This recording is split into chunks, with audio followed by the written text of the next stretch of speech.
একবার বুদ্ধকে এক ব্যক্তি জিজ্ঞাসা করলেন যে আমার মূল্য কি।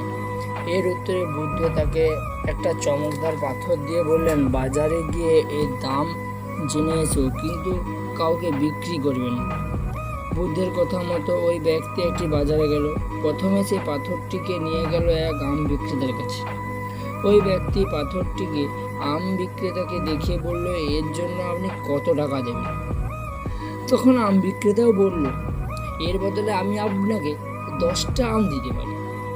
এবার ওই ব্যক্তি এক আলু বিক্রেতার কাছে গেল এবং একই কথা জিজ্ঞাসা করল।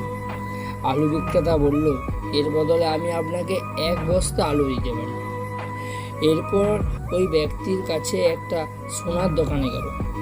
সোনার দোকানি পাথরটিকে ভালো করে দেখে বলল, এর বদলে আমি আপনাকে 10 লক্ষ টাকা দিতে পারি। এই শুনে ব্যক্তি দোকান থেকে চলে আসছিল। তখনই দোকানি বললেন, আচ্ছা 20 লক্ষ টাকা।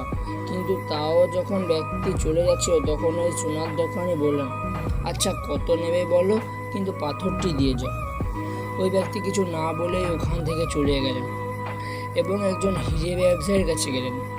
হিরে ব্যবসায়ী ভালো করে পাথরটিকে দেখে বলল, এ তো অনেক পুরনো এবং অনেক মূল্যবান পাথর।